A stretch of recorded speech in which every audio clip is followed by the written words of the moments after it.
Today's chapter showed us a lot about why Kaiser and Ness have their current ideals, and it creates a lot more potential for what could happen going into the PXG match. What's going on, everyone? My name is Animasu, and I'll be covering the weekly Blue Lock chapter for you all. Today we'll be taking a look at the 243rd chapter, being The Magician and the Blue Rose Part 2. If you enjoy the content I push out and would like to support me, please make sure to check that you're subscribed to the channel, comment on my videos, and even join the community Discord if that interests you.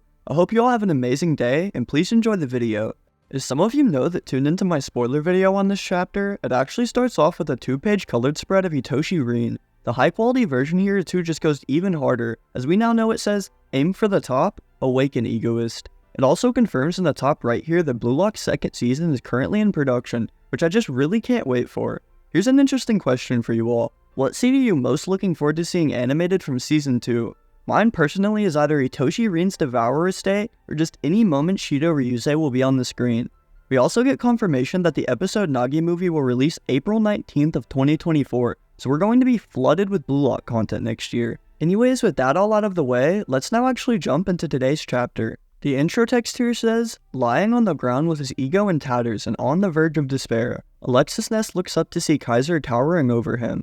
As Kaiser offers him a choice, the next chapter of Ness's life has now begun. We get another angle of Kaiser towering above Ness as he lies on the ground, asking if he truly believes in the impossible. With tears in his eyes, however, from nearly breaking down, Ness can only just look up in confusion here. Kaiser clarifies, pointing out that just now, he could tell that the thought of giving up flashed within Alexis Ness's mind. Bro's trying to act like a psychic therapist here, as if it's not obvious the situation Ness is in, with them literally teary-eyed on the floor. Anyways, Kaiser then goes on to call that kind of thinking a curse, while even insulting Ness by calling him a stupid scrub. To no surprise for any of us, Ness's first interaction with Kaiser was one where he was offered a helping hand. Kaiser explained his own ideal to him being that the moment you believe something is impossible, your brain is programmed to make you give up like some sort of useless survival mechanism. It's a thought process for the weak, and those who just want to live an easy and pathetic life, while sealing off their own potential. In an amazing spread of this younger Kaiser, he tells Ness that these kind of people are the trash he hates the most. Those who sacrifice their talent to live long and tedious lives, rather than putting it all on the line to chase their dreams. You have to put your all every day into what you're passionate about, or else life will just become a dull cycle for you. While looking over towards the opposing team, Kaiser admits that they could very well be good players. The thing is though, they're only executing the possible at this level of play, meaning that Kaiser does not view any of them as truly strong.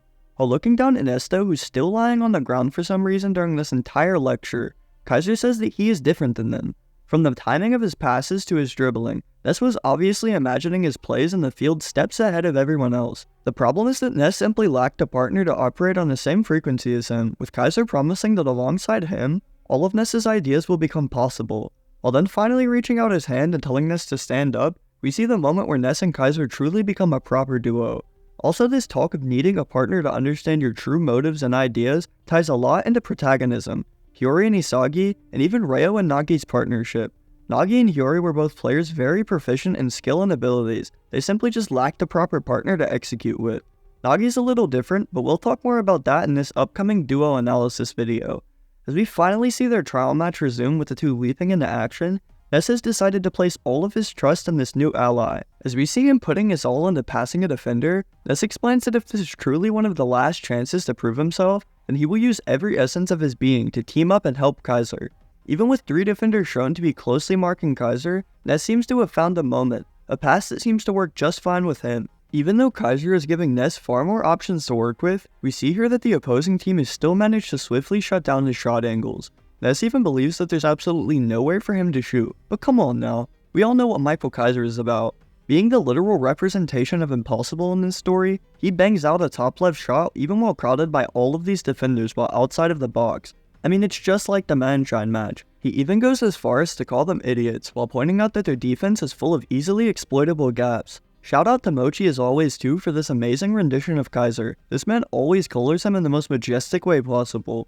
With this shot obviously splashing into the net because Kaiser is just him. The BM reps, Ness, I mean the whole damn field is in shock at this shot. As they have now put this first point on the board with us witnessing an early version of Kaiser Impact, this duo is not even close to done cooking this game. The next page goes on to reveal that Kaiser and Ness bagged 3 total goals in this game to win it all for their team, obviously gaining spots on the Bastard Munich roster.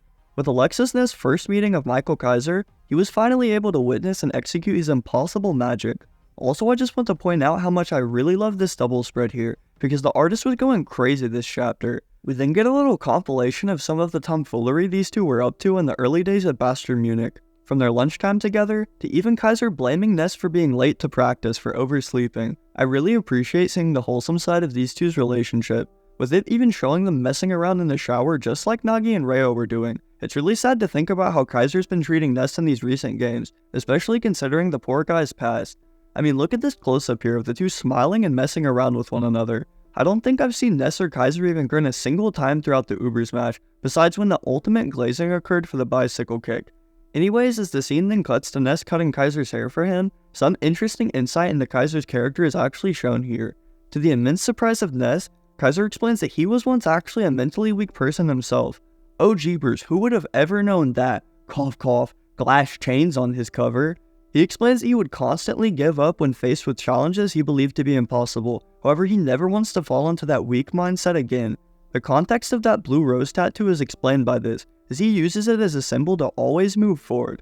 That blue rose represents the achievement of even the impossible, as it artificially is created with a blue color that's not naturally found in nature. Kaiser seeing a blue rose made him use it as an example in his mind that the impossible can indeed turn into reality, a symbol of defiance, going against and breaking even the natural order of things.